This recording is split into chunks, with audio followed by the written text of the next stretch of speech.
Shalom saudaraku, pada hari ke-31 doa puasa 40 hari ini, booster message kita akan membahas tentang Tuhan adalah kasih. Mari fokus supaya Anda dapat dorongan, penguatan, dan semangat untuk praktek firman Tuhan. Tuhan memberkati. Kita bersyukur kita punya Tuhan yang penuh kasih. Engkau Bapa yang mengasihiku, tak kau pandang bentuk dan rupaku. Engkau mengasihiku dengan sepenuh hati. Tak pernah sama seperti dunia ini. Engkau Bapa yang mengajariku melewati awan yang kelabu. Kau yang buatku terbang bagaikan raja wali, mengatasi segala pencobaan. Kau Bapa-Ku yang baik, mengerti bahasa tetesan air mata. Tak kau biarkan ku berjalan sendirian, sebab kau Bapa-Ku yang baik. Engkau sungguh baik, sebab kau Bapa-Ku yang baik. Engkau sungguh baik.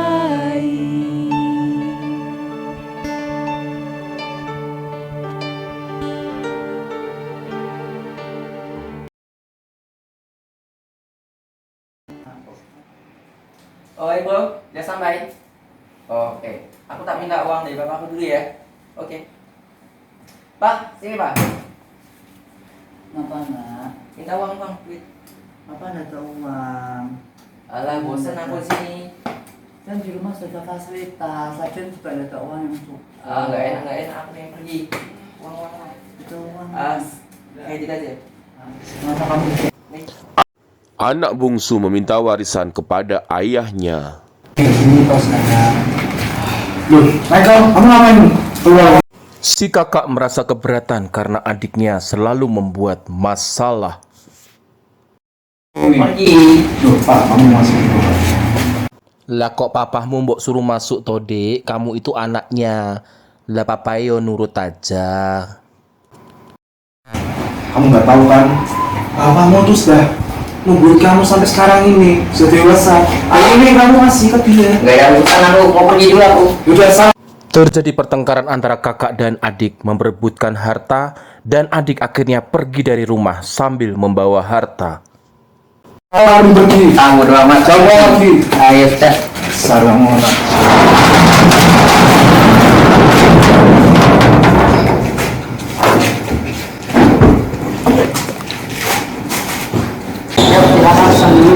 Si adik dengan hartanya dan uang yang dibawanya mencoba mentraktir teman-temannya, mencoba membuat teman-temannya senang, dan mencoba memfoya-foyakan hartanya.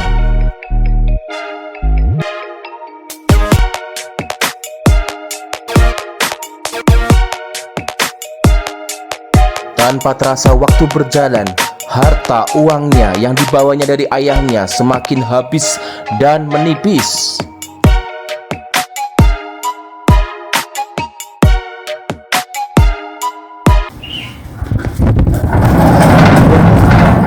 Michael gimana ya? Sementara ayahnya yang super gaul sangat merindukan anaknya, sangat merindukan adiknya. Dia bingung anaknya di mana. 2 bulan kok belum pulang juga ya. 2 bulan kok belum pulang? Aku kangen sama Eko.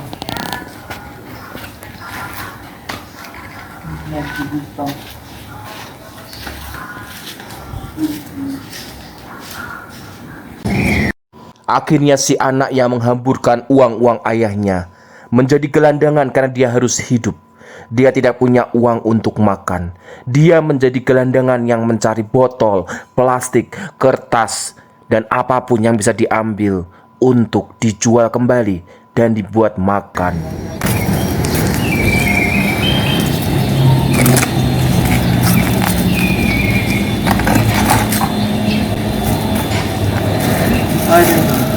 Hidup seperti ini sekarang. Dulu aku punya harta, mobil mewah punya, rumah mewah punya. Tapi kenapa sekarang sudah hilang? Si anak menyesali karena dia dulu kaya, punya harta, segala sesuatu ada, tetapi sekarang dia menjadi gelandangan. Masa aku harus ngomong sih?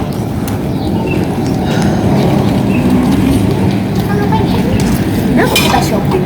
Ke mall kita ya. Tak sengaja ketemu teman-temannya yang dulu ditraktir makan.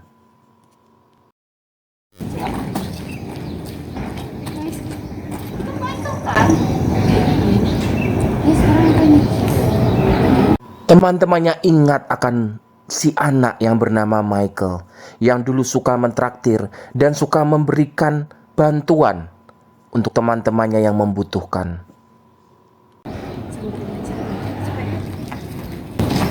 Boleh minta uang nggak buat? Michael sekarang kok dandanannya jadi kayak gini sih? Kamu ngapain di sini? Kan? Si anak mencoba meminta uang kepada mereka, dan teman-temannya mencoba menanyakan, apa yang terjadi kepada kamu, Michael? Kan kotor. Iya, teman-temanmu mana? Guys, kita nggak bisa ikut guys. Dia sekarang jadi susah. Dulu dia baik loh sama kita. Pernah bantuin kita susah. Gimana kalau kita sekarang bantuin dia? Akhirnya mereka mencoba membantu Michael dengan memberikan uang supaya Michael dapat hidup, dapat makan, dan dapat beli pulsa. Michael, dan ya.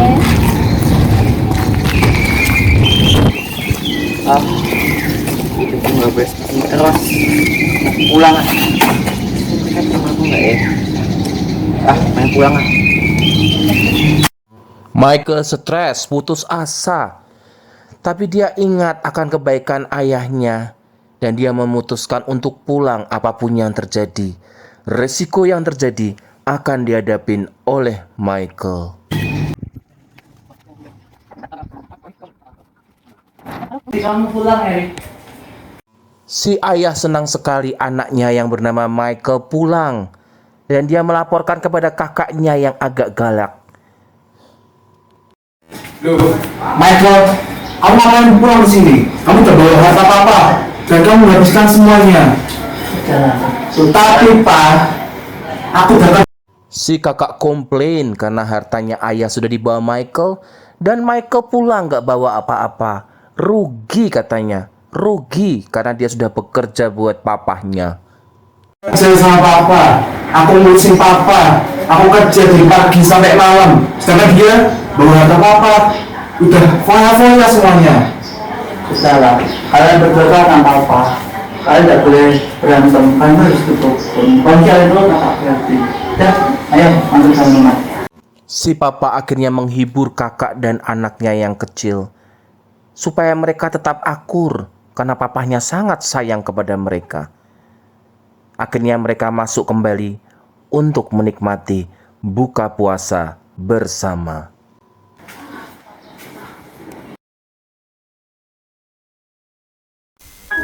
Shalom saudara, hari ini kita sudah masuk di hari ke-31 kita berpuasa. Selama berpuasa begitu banyak berkat Tuhan yang sudah kita terima.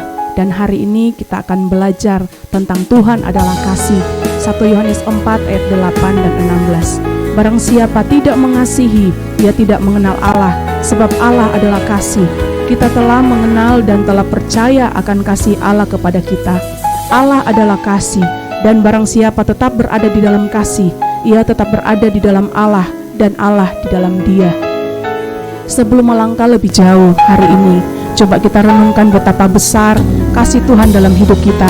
Detik demi detik, jam, hari, minggu, bulan, bahkan tahun demi tahun, kasih setia Tuhan tidak pernah berubah dalam hidup kita. Sungguh kita tidak dapat menghitung betapa lebar, panjang, tinggi, dan dalamnya kasih Tuhan dalam hidup kita. Rasul Yohanes menegaskan dalam ayat yang telah kita baca bahwa Tuhan adalah kasih. Pernyataan ini memberi arti kepada kita bahwa Tuhan adalah sumber kasih itu sendiri. Dia tidak dapat dipisahkan dari sifat dasarnya yang adalah kasih. Semakin kita mengenal Dia, semakin kita menyadari pribadinya yang luar biasa. Dia bukan hanya menyatakan kebenaran, tapi Dia adalah kebenaran itu sendiri. Dia bukan hanya menunjukkan kasih, tapi Dia adalah kasih itu sendiri. Kasih-Nya sempurna, tak bersyarat. Kasih-Nya menyelamatkan. Kasih-Nya tidak dapat dibatasi oleh keadaan. Kasih-Nya mengalir terus-menerus seperti sungai yang tiada berhenti. Tuhan memberikan kasih tanpa syarat. Sangat berbeda dengan kasih manusia. Kasih manusia bersifat sementara dan terbatas, mudah berubah, dan sangat bergantung pada situasi. Tetapi kasih Tuhan tidak pernah dipengaruhi oleh apapun. Bahkan kita tidak dapat mempengaruhi kasih Tuhan dengan perbuatan-perbuatan baik kita. Kasih Tuhan tidak dapat disejajarkan dengan apapun yang bersifat duniawi. Tapi dengan kita mengingat salib, itu adalah bukti nyata betapa sempurnanya kasih Tuhan dalam hidup kita. Dia rela mati menebus dosa kita. Dia yang tidak berdosa disalibkan ganti dosa kita. Tuhan lebih dulu mengasihi kita dengan memberikan hidupnya untuk kita, mati dan menebus dosa kita. Maka kita harus merespon kasih-Nya dengan cara mengasihi Dia dengan segenap hati, segenap jiwa, segenap akal budi, dan dengan segenap kekuatan kita. Atau dengan kita lain, menempatkan Tuhan sebagai prioritas yang utama dalam hidup ini, menjadikan Tuhan sebagai subjek kasih satu-satunya. Tidak ada siapapun dan apapun yang kita kasihi yang melebihi kasih kita kepada Tuhan. Banyak orang lebih mengasihi uang dan harta daripada mengasihi Tuhan, lebih mengasihi bisnis daripada mengasihi Tuhan. Tidak ada alasan bagi kita untuk tidak mengasihi. Mengasihi itu bukan pilihan yang bisa ditawar, tapi itu perintah dan harus dilakukan. Dan itu akan menjadi gaya hidup orang percaya. Kasih Tuhan kepada kita sungguh tak terbatas. Karena Tuhan adalah kasih, maka hidup kita pun seharusnya memancarkan kasih lewat perkataan dan perbuatan kita. Begitu banyak cerita tentang cinta kasih di dunia ini, tapi itu tidak dapat dibandingkan dengan kasih Tuhan.